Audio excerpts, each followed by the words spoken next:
Skeptical, Parenting Through Nonbelief. We're a married atheist couple raising two wonderful, strange children. We ask big questions, dissect weird parenting moments, and examine how society ignores or misrepresents families like ours. If you're any stripe of non-believer who's involved in raising children, welcome. You are our people. Our kids have heard all our swears, but yours might not have. So be thoughtful if there are young people listening with you. So, to quote Clarence Boddicker in RoboCop, guns, guns, guns! Our kids love Nerf guns, and our eldest is obsessed with airsoft now. I am not averse to guns. We have talked about how, depending on where you live and what you do, a gun is an exceptionally valuable, if not invaluable, irreplaceable tool. We have talked about how their use and care with their Nerf guns and whatever will indicate to me when they are ready to go try their hand at a firing range using real guns, the live ammunition. They are nowhere close to me trusting them to do that yet. They're better than some kids that I've seen, like by a lot. They don't just randomly walk up and start aiming a gun at an adult's face like some of their friends might. We're back to talking about Nerf guns. Yes, Nerf guns, not real guns, obviously. They have never touched a real gun. But I don't know, like, as much as I am okay with guns, and as much as I think firing guns is fun, target shooting is fun. You know, the little bit that I did of, CQC and room clearance training back in Los Angeles, that was fun. So, and like, I'm not averse to hunting. I like eating game meat. I like the idea of a critter that would otherwise just die of natural causes anyway, out from disease or, a predator or whatever, would get hunted by a human and then processed to the point of absurdity such that you would get hundreds of pounds of meat potentially that would help a family eat over many months. All of that is great. I guess not if you're a vegetarian or vegan, but my concern from a skeptical viewpoint is I need to make sure that I don't let my enthusiasm for getting my boys to a firing range because I think real guns are fun and cool. I want to make sure that my skepticism remains on point because their behavior is really the only data that I need to collect. I can't believe ahead of time that they'll ever be ready. And so I don't know, do you think it's a sort of situation where I would bring them to a firing range and let their natural deference to authorities and trainings that I've seen in their various, sports training situations, because they both respond really positively to coaching, that they would get their training and certification from a licensed professional? Like, do you think that maybe I'm being overly cautious and that I should just take them somewhere where they would listen to somebody other than me, who knows more about it than me, who's a much better shot than I am, to help sort of drive home all the stuff that I nonetheless have been talking about with them for years? Like, I don't know. I've been thinking about this increasingly because, they both are at that age where they are still immature, but yearn to be treated as being mature. But this, their obsession with collection of guns and their cavalier attitude, regardless of how much I remind them that this is sort of a test for them and their gun handling, that their cavalier attitude sort of undermines any hope they have currently with me of just taking them somewhere and doing target shooting. I don't know. It's been on my mind. So I don't think guns are fun or cool. Okay. We've talked about Witness in the past, which is a movie about a cop who ends up going and hiding with the Amish. And there's a scene where he's given the Amish family he's staying with his gun to hang on to. And the boy in the family has found it. And his grandfather takes him aside to talk to him about why they don't like guns. And at the end of that talk, he tells him, do not touch the ugly thing. And that is, my kids play with guns all the time. And that is truly how I feel about guns. So when I talk about them having uses, that is hunting, which I don't have a problem with. And that is like farm life, where particularly in more rural areas, you might have predators that you have to worry about with your flock and those kind of things. But I don't think there's any use where somebody needs a gun for other people. So, I'm on record that I have told the boys 2 things that I know I can't stop them doing as adults, but that I have asked them to do as adults, and I will keep asking them to do as adults. And that is never own a gun and never own a motorcycle, because I think they are both too big of risks. So would I mind if they want to go and do target shooting every now and then and rent a gun? I don't know. I don't think it's something we should push for. Is there an argument that knowing gun safety is a good thing? I guess. But if they stay in urban areas, they truly never need to handle a gun. And if they're happy with stopping with airsoft, fine by me. I think all you need to know about guns is don't fucking touch them. That's... Wow, we got an F-bomb from Moms about this. She feels very strongly. I don't know. So, is there an argument to never let kids play with guns? Absolutely. I have completely caved on that because almost every story that they are, every movie and everything involves guns, and them playing with Nerf guns is a great activity. Well, I don't know if it's a great activity, but it's something they can do with their friends. It doesn't involve screens, and they have a really good time. Yeah. Certainly not. Yeah. So if they never ask for it, great. That's how I feel. And if they do,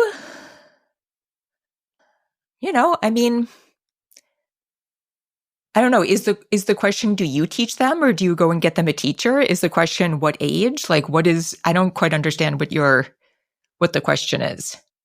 That they show that, at what point should I call it and say, I'm just going to take them somewhere at when they're both at such and such age threshold and have a licensed professional show them the ropes with rented guns at a range. Obviously, at no point did, hey, let's buy an arsenal or even a gun exit my mouth.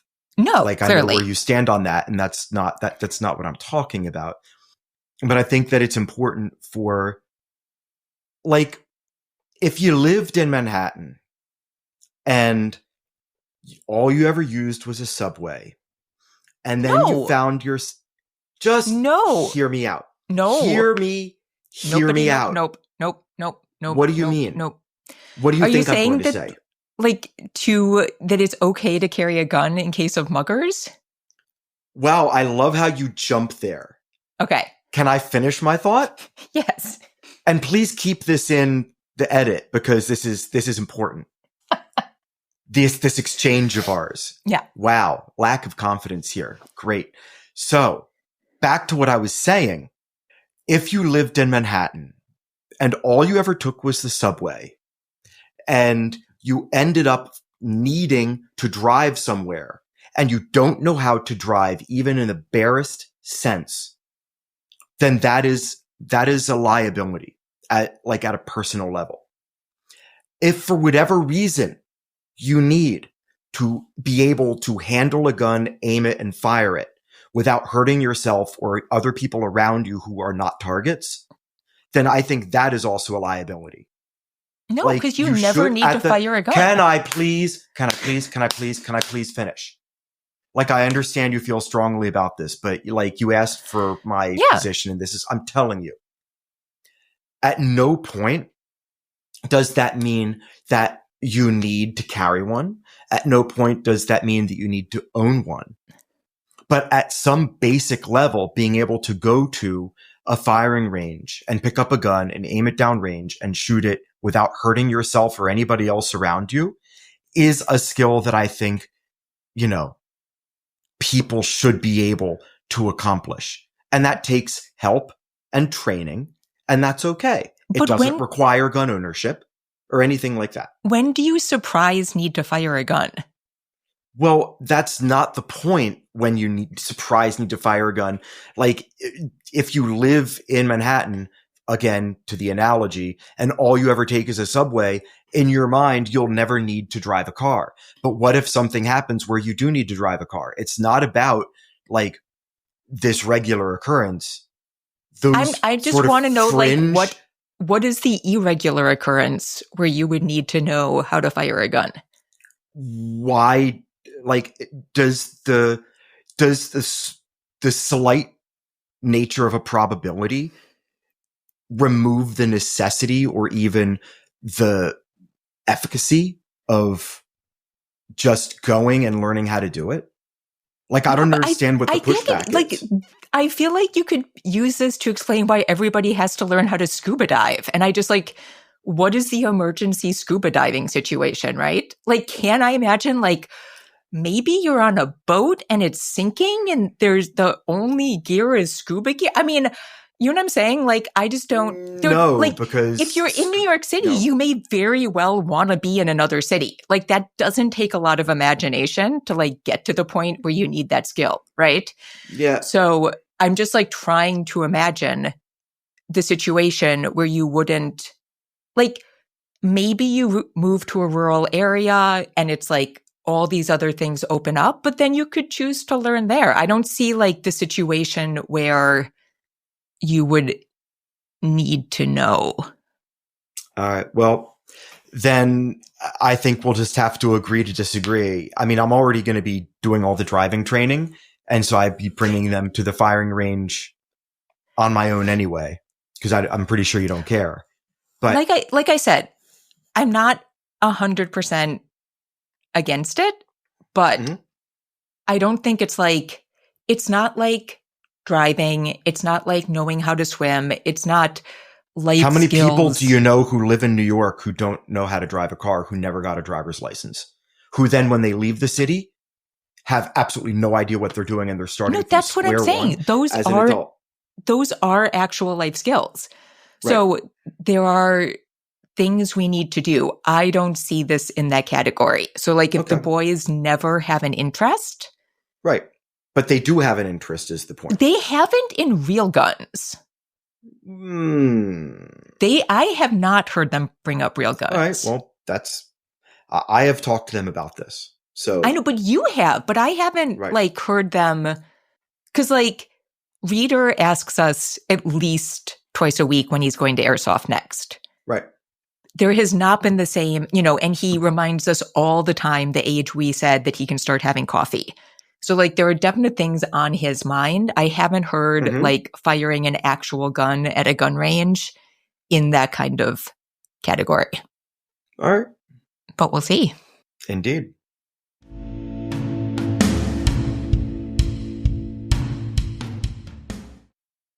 So speaking of like typically masculine pursuits like guns.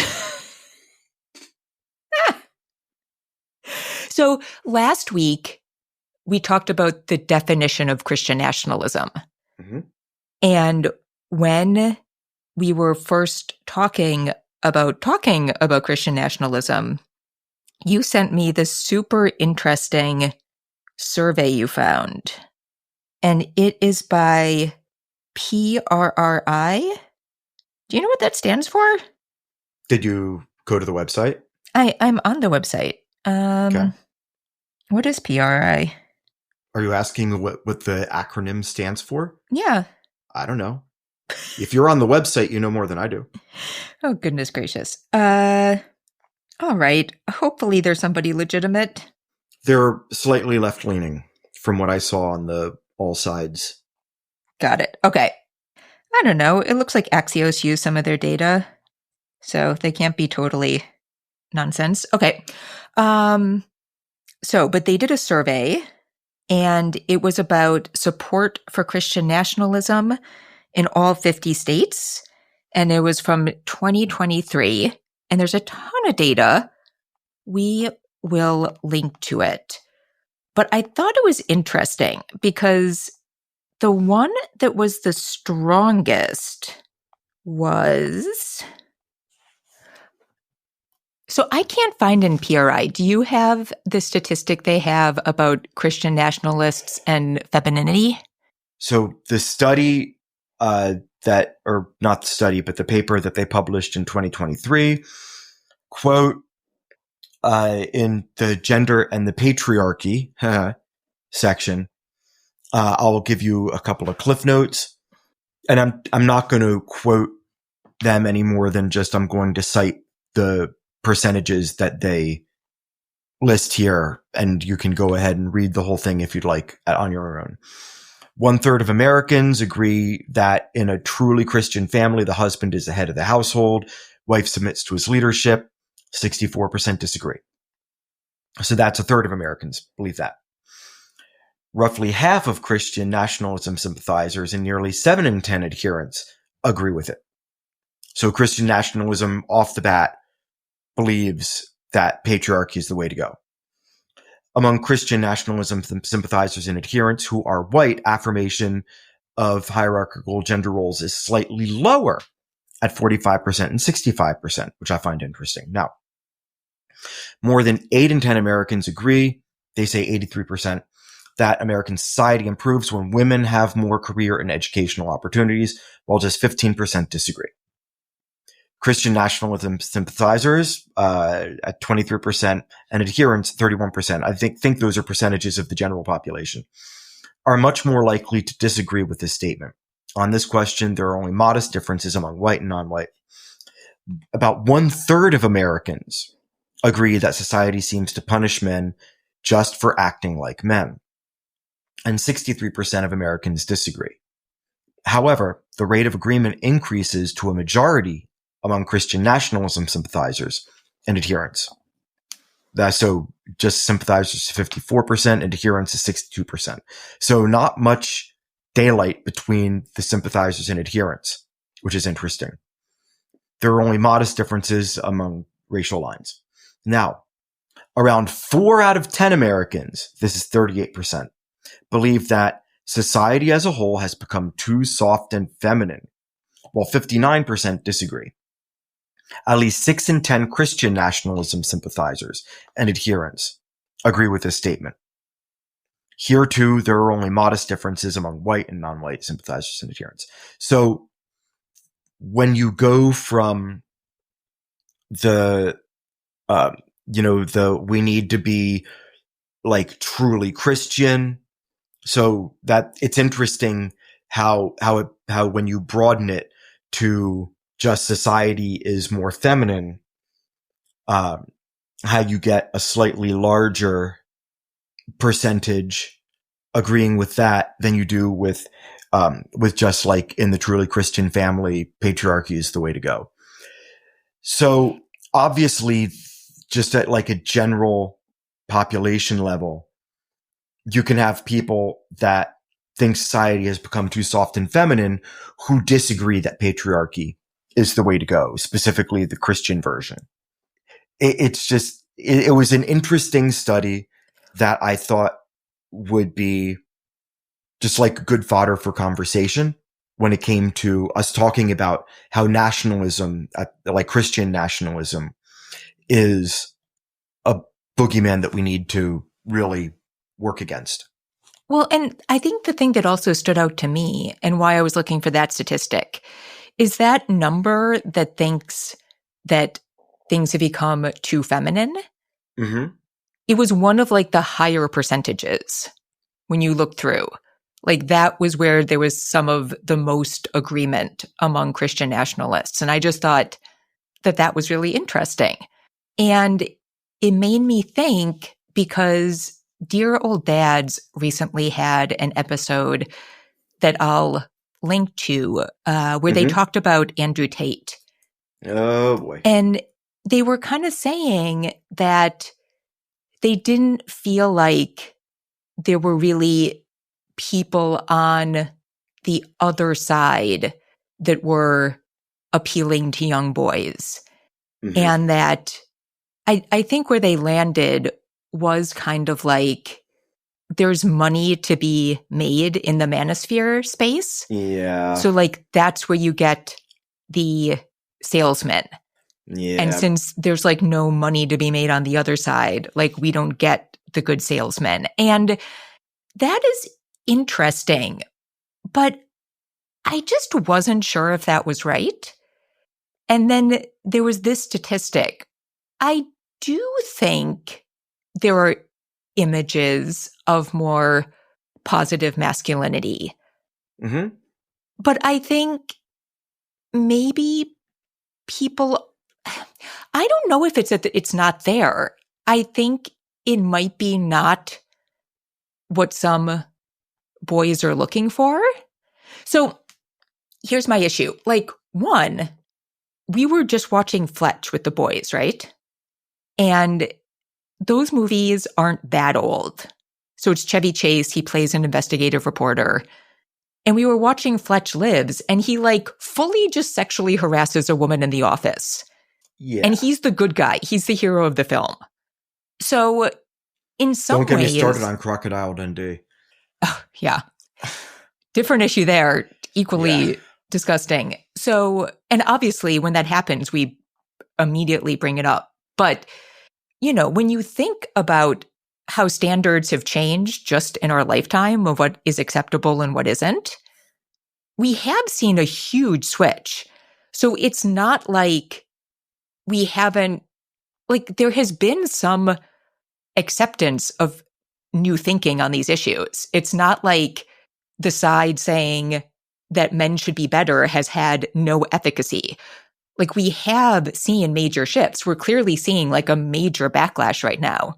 But it's not like messages haven't been absorbed across culture. I think like just sort of like base level of what people would think is acceptable has seen like major changes over a period of time. So it's not like nothing has taken. And I also don't think there are sort of no big images of kind of like a different look at men. So like you look at the new Star Trek where Captain Pike is like the chef and the cook, and how he loves to connect with his crew is to have people over and cook for them, you know? And, you know, you have male characters that are like incredibly involved fathers and that. And then, spoiler alert, but it's been out for a while, and I'll put in the notes when you can skip ahead. But like Thunderbolts, the new Marvel movie, right? You have a Marvel movie, a fairly big Marvel movie, where the like big bad is basically like a mental health issue. And the good guys succeed by supporting somebody emotionally. That's like a wild take for a superhero film, right? Mm-hmm. And even if you look at other Marvel characters, like, I feel like media is definitely not just all swinging towards some like hyper regressive, like toxic masculine space. But for a lot of young men, like those aren't the images that they're choosing to identify with. They're choosing to identify with the Andrew Tates. And I just like, I think about women and like queer people. I know Trevel Anderson has a new podcast called The Queer Black Canon. And it's like all of the queer Black characters through time, sort of through media, good and bad, that Black queer people have had to sort of see themselves in, even when the presentations are not perfect or great. There were so few presentations out there that community had to find these characters to feel some sort of sense of representation, right? So we're willing to read themselves into all these spaces. And I feel like women had to do that too, where it's like when there weren't a lot of strong female characters, like we had to go and find the one, like go and dig and find those people that we could look to as role models. And so I'm just wondering if it is that there are like not enough out there, or like that is not where people are choosing to go. And I just didn't know if you had any thoughts. I think when the first reaction that I had when this is slightly back to the beginning tangential, but the first reaction I had when you brought this up, talking about how the Dear Old Dads pegged the monetization aspect of this, is that Christian apologists do the same thing. They appeal to the fears that people are losing their cultural identity, and through that appeal, they peddle all sorts of stuff, speaking gigs and books and podcasts and subscription things and whatever. And I think that for them to have any sort of pushback, there needs to be something more cohesive. I think part of the issue is that the sorts of people that would potentially put together some sort of cohesive resistance against that, like, brosphere are themselves, like, because they don't have that same sort of like fear-based response, that it might not, because there isn't as much of a visceral reaction from the opposition to folks like Andrew Tate, that there just isn't that impetus, right? That there isn't an animus against him, aside from just like commenting against him and doing memes about him and pointing out how, he sex trafficked and all this sort of stuff. But to really stop Andrew Tate now, and more importantly, to stop the next Andrew Tate, whoever that is, I do agree, like, there needs to be something a little bit more cohesive, but I don't know what that would look like. Like, a lot of the pushback comes from people rallying, for example, Pedro Pascal. People rallying around Pedro and his Protect the Dolls t-shirt and all of his fashion stuff and his, like, sly over the shoulder zaddy looks at the paparazzi. Like people who, like, men who are okay with their feminine side and don't view their feminine side as a threat to their masculine side. And the issue, I think, is that there are already so many, like the people who need to have those sorts of examples already have them, because the artistic community, like, broadly gives so many examples, because people who tend to be artistic, I think, they tend to be more in touch with they tend to have, like, looked at themselves more. That's how they produce their art, right? And so because they tend to be more introspective, whether that's good or bad, that they're, I think, more inclined to be able to identify the different parts of their personas and not fear them, not feel like they need to box them up. And feel free to say if I'm off base with this, but I think that since there are already so many positive examples of masculinity in pop culture, there might not be from the people who already are getting that buzz from seeing like, again, the Pedro Pascals of this world, like, be supportive and also strong. That because of that, they're not saying, oh, we also need this new media outlet or this new, charitable organization or this new, like, media voice supporting more well-rounded masculine voices or depictions, because I think we already have those through storytellers and the storytelling.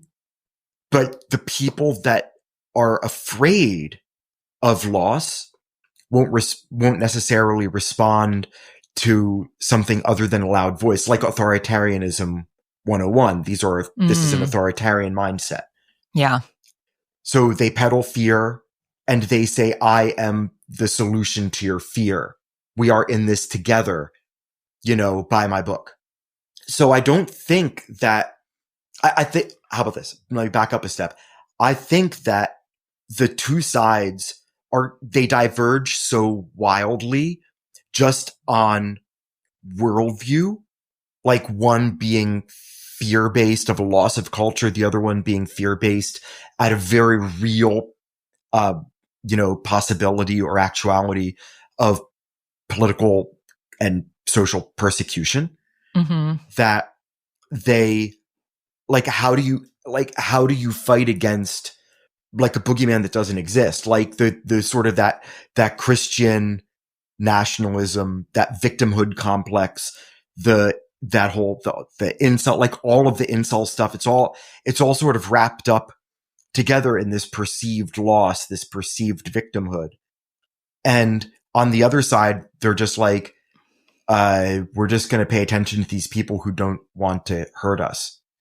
And I don't know how to square that circle. Like, if the side that already is getting what it needs from the positive depiction standpoint, like, if they don't need something more cohesive, then they're not necessarily going to be motivated to try to give something that would be more cohesive, that would also appeal to those people who are afraid. Like, the best you can do is to try to deprogram the folks like they're in a cult. Cause I mean, we've seen lots of really reasonable explanations as to why that manosphere is very cultish. But I think that deprogramming angle is the best bet, because you can give them positive examples all you want, but there already are positive examples. And the people that respond to the positive examples are already responding to the positive examples. And how do you take a positive example and shoehorn it into a message of fear when that's the message that those people who are so afraid of loss of their Christian culture or masculinity or whatever, when that fear is what they're responding to? Like, you wouldn't say, oh, I see you're afraid. You don't need to be afraid. Mm-hmm. That's not going to get you anywhere, because they're still going to be afraid. They're not going to take you seriously. They're not going to listen to what you have to say. So do you do like a mass, like, stealth multimedia blast of cult deprogramming, like Big Brother type stuff, but in reverse? Like, I don't know. I don't know what it'll take. I think it took a long time to get here. It took decades to get to this point. I think gradually it was built up over generations. If you look at the response of, the crew cut sort of stereotypical, white paternalistic vitriol against counterculture back in the 50s and the 60s, and then through, of course, into the 70s. I think that because you have this sort of multi-layered fear that, Christianity is losing its grip on America, even though it isn't, and that masculinity is dying, even though it clearly isn't. It just is changing. That, like masculine and feminine depictions change, this fear has built up over time. And I don't know if like a quote unquote fix is going to get you anywhere. I think it might just be something that we have to ride out, you know, like I honestly, I don't know how to answer the question. I know that's a long-winded way of saying it, but I mean, I do like thinking about my own examples. I do think there's something interesting in the fact that what I was talking about, like a lot of the examples I had, were kind of mass media. Mm-hmm. And in some ways, the movement to change how we think about these things has been so successful that you do, you know, like that's a major TV show, like that's a major movie. Even though Joe Rogan makes a boatload of money and has so many listeners. He's going to church now, just in case you're worried. Great. He's going to church, just like Russell Brand is going to church. Fantastic. You know, it's still a podcast, and like these guys are on YouTube. And I feel like, particularly thinking about young men, I think we've seen a switch where like you see more positive portrayals in like what could be considered legacy media. Mm-hmm. And you see more of this manosphere pushback, even though it's like arguably more popular. It's, you know, numbers wise, I don't know how it compares, but like it's still in what is like not the legacy media. So I wonder if there is like a weird switch, particularly for young people, of feeling like, you know, I mean, I think young people like to feel like they're pushing back against the norm. Yeah. They like to feel like they have stuff figured out that maybe the adults don't know. And like, I wonder if part of it is that is flipped, where it feels like the people who are counterculture and maybe like pointing out what is wrong is actually the people in the manosphere, even though that stuff is like incredibly popular, kind of because of where it's showing up. It's in the spaces where people who have been smaller and scrappier have been. Like Marvel is obviously from a huge corporation, right? That's not somebody, as much as it's wildly popular, like that's not somebody talking directly to you. Like I think most people know that's like coming from a corporation. And I can feel like it's pretty cool that something coming from a corporation would take such a wild swing, but it doesn't have that, like, I'm a real person going to tell you the real truth, feel that a lot of these manosphere guys have done an incredible job at cultivating. And then I can think about creators that push back against it, but a lot of them, there's like the speech prof and another guy I follow who I will link to, but their whole style is much more like cozy dads. And I can see for young men maybe not seeing themselves in that portrayal as much. Mm-hmm. I also like, I hate to say it because man, I was so mad at Bernie Sanders when he decided to run against Clinton. But I feel like, you know, the Bernie bros, like he managed to capture young men and turn them against like corporations. It's the disaffection, like but then it like all. But that's always been there, like right. But that's always been there. Yeah, but I feel like we need that. Like if people are, I think we're getting it. Have you seen the rallies? Like Obama missed Montana by 2 points in 2008, and the rallies for AOC and Bernie have been absolutely insane. And like Nebraska, like these places that you would not expect to have. No. That's amazing. But like, is it young men? Oh, that's what I wonder. What I think is interesting about Bernie's first run is he like, because I would bet serious money that a lot of those Bernie bros voted for Trump the last time around. Oh, I would not put that past it. I don't know what the stats are, but I can see that for sure. 100%. But there's like, so it's amazing that they're doing so well. I haven't seen the stats for like young men, and I'm just curious because I feel like it was like a little snapshot. just this like little flick in time where somebody was able to take that disaffection and turn it against something that was like actually real and bad. And I don't know how to do that again. And he's like an old white Jew. Like, it was so weird that happened. But it did. And that to me is the most interesting case study of what could be. And maybe the fact that it's sort of like, well, I don't know if it fell apart. My gut is that like that part of it sort of fell apart. But whatever that moment was, I think is intriguing in the current landscape. Because he did it for a minute. Like, he just took angry guys and he made them like angry at the current political system and corporations. Yeah, I'm looking at how a recent, very recent, as in like this past week, post-mortem of the 2024 election that talks specifically about Gen Z, is that there's an old Gen Z and a young Gen Z, right? That's a 10-year spread. And that old Gen Z are more progressive. And that young Gen Z, this time around, actually are swung wildly toward Trump.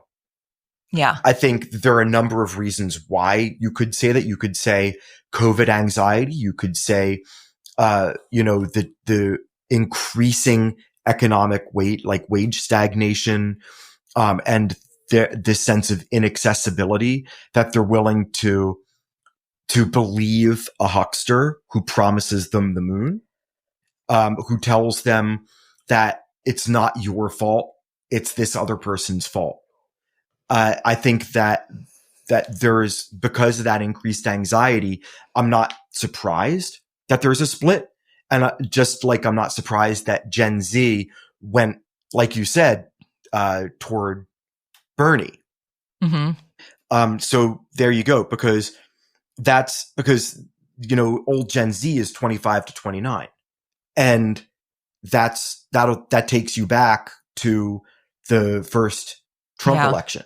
You know what I mean? So this tracks completely. So it's a really interesting, we might want to find that. I'm looking at Vox, but it's also a New York Magazine. Are Gen Z Republicans a blip or a trend? And then 3 takeaways from most authoritative autopsy of the 2024 election yet.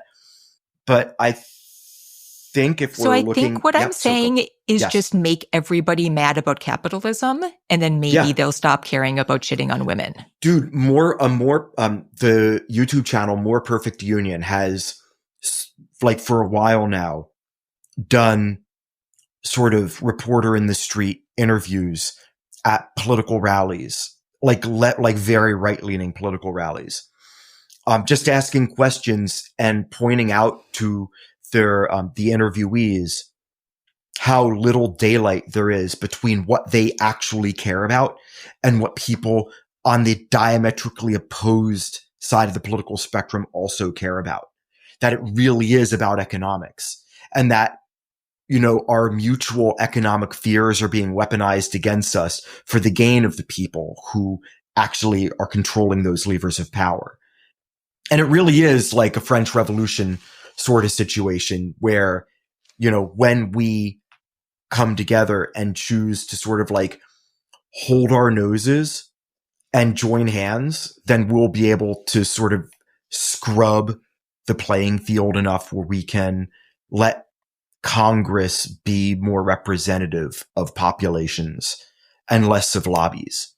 And I don't know if that, I mean, that's just me being really optimistic and, watching maybe Mr. Smith or Star Trek one episode too many, but nonetheless, I think that there is a path through and out of this, but unfortunately, I think it's going to take more pain to get there, because the people that voted for Trump now have to realize fully to the point where they tip back away from Trump, how much damage they've actually done to themselves. Because the people that vote for Trump for those reasons aren't going to care until it actually affects them. They're not voting, for empathetic reasons necessarily. I would argue that, that vote is indicative of a lack, but that's just me being a jerk. And biased. And I think that what we should do is, again, practice empathy, ask questions. Why did you vote for Trump? What is the issue you think is most pressing? And then, like ask them, to back up, to support their position rather than just parrot what somebody tells them to be afraid of. Because that's the thing, is that when you start to ask people to support their positions, you can get them to realize that their positions are potentially incoherent. And I think rhetorically it works a little bit better, and it's also kinder because you're not berating somebody for doing the thing that you think is immoral. You're asking them to just be skeptical and to not accept what they believed yesterday as being true today. Yeah.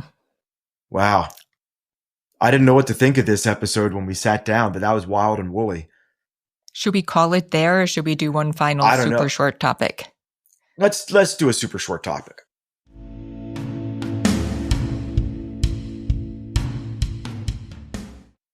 Okay, we're going to end with a shorter thing than the first, which I knew was gonna happen. I didn't expect the family topic to get so wide ranging. It was good though. It was good. It was good. I love having these conversations with you because it sort of lends credence to our whole podcast model. Anyway, go for it. What's going on? So Adolescence, if you haven't seen it yet, this is like all spoilers. So just turn it off if you don't want to hear it. But we both had a strong reaction after watching it. So Adolescence, it's a show on Netflix. It's a British show. It is 4 episodes about sort of following what happens when a middle school boy ends up killing his classmate and kind of the aftermath of that. And I just want to say, the cinematography is amazing. Each episode is a single shot that can be real, like show-offy, but I think in this case, it actually works very well for the storytelling, and it's exceptionally well done. The acting is fantastic. Like, everybody is just amazing. As a parent, like, watching his parents deal with the fact that their son has committed this terrible crime is like one of the most heart-wrenching things I've seen in a long time. So no criticisms of any of that quality.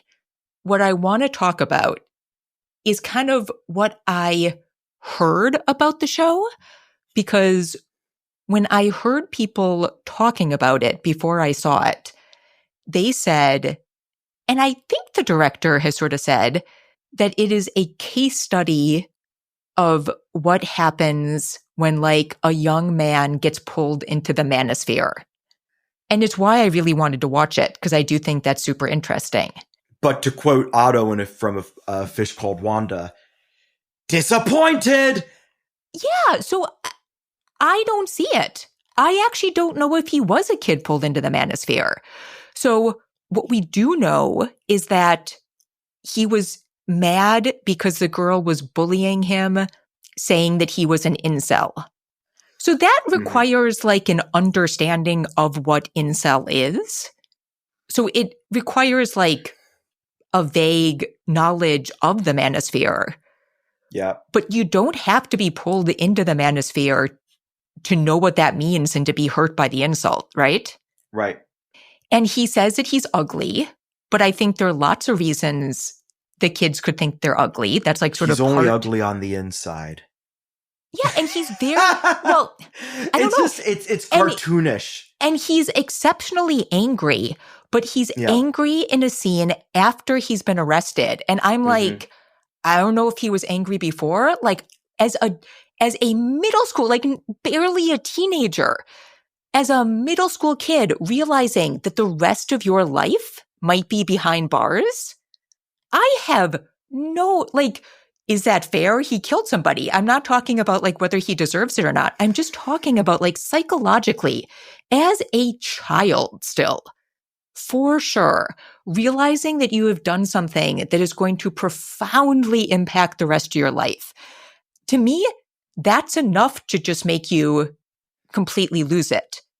So I had no idea how much of that episode where he's talking to a shrink is just him in a state of like who knows what because his entire life is exploding before him, or a reaction to something else. And then in the final episode, you find out that he was on his computer a lot and his parents weren't doing anything about it.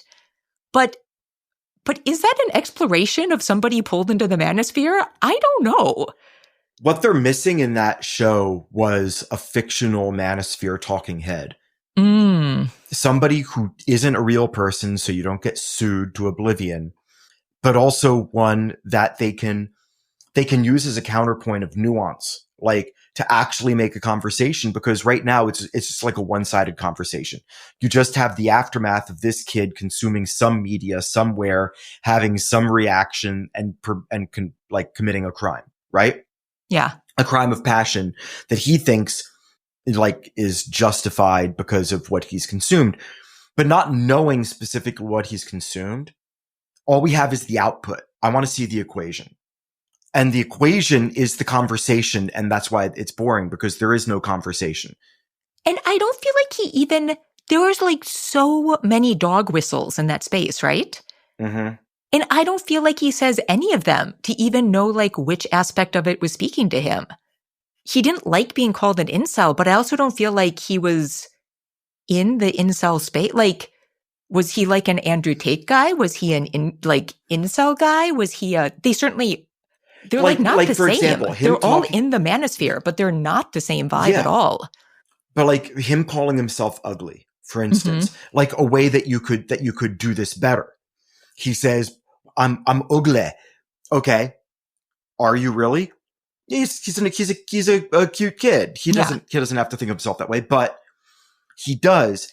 And that's in comparison, right? That's the whole thing with how the danger of Instagram and influencer, these lifestyle bloggers, whatever, like they give you this curated version of themselves and their lives to make you feel jealous or less than, to buy their product to get you closer to their aesthetic, right? Yeah. So what you're missing is, again, that fictional influencer or mouthpiece.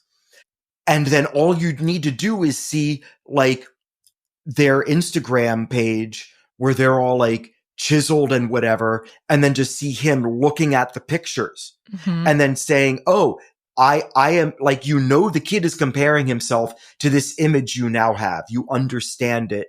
And that is something that every parent whose kid is on social media should be afraid of, because that is a recipe for like ego disaster. Like your kid shouldn't be comparing themselves to these like fake versions of people that they see on the internet that are sold and packaged, right? So yeah, it's one-sided. We needed to see where it was coming from, and we just didn't get it. But I think it's a great idea. So if somebody like that did so well, if somebody really wants to do a psychological breakdown of what it means for a young person to go through that, like I am so there to watch it. Also, if we are just not British enough to get it, let us know. I almost reached out to Alistair and being like, did we not see it? Are we just not in the UK? Is that what happened? This might be how I didn't get the appeal of Hamilton. What? Because I am totally disconnected from the immigrant experience, and Hamilton is so much about, the immigrant experience and expectations that people have, and like social mobility and all that sort of stuff. Yeah, I just I didn't get it. And I think because of that, I just didn't get it. And so it might be the same thing with Adolescence. Like I'm skeptical enough to accept that, my perception of this could be skewed. But just like as a consumer of media, from a basic storytelling standpoint, I wanted to see why. I didn't just want to assume, oh, he's a teenager and Andrew Tate was spoken in a line of dialogue, so I'm supposed to now assume that that like his violence is somehow justified by the manosphere. There needed to be more there. There just wasn't enough meat on the bone for me. I mean, to our last topic, I think it's just like, it is so important. So I think the more we can really think about it and try to dissect it, I'm open to all the people who are willing to try to delve into it. But I just wish there was more there to really understand. Because also, like in Great Britain, like I think I could be wrong, but I feel like there's been some like very Andrew Tate-ish type stuff happening in the schools over there that people have had to push back against. So I don't know.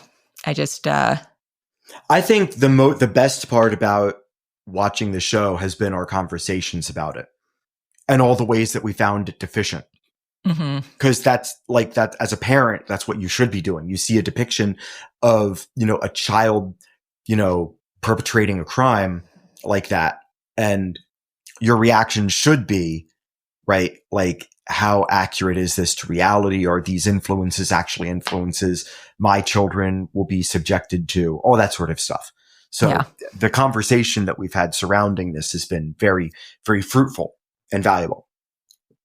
Yeah.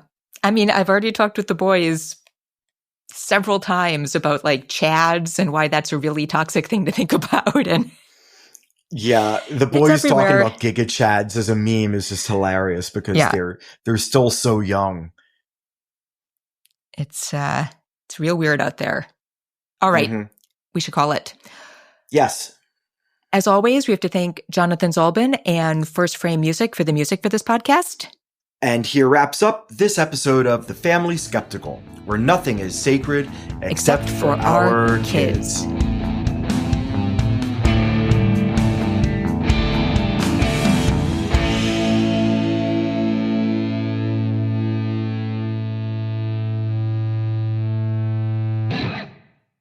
I know the other stuff we're talking about, but not the family story. But not the family story. Ooh, I have an idea. Okay. I have an idea. Right to it.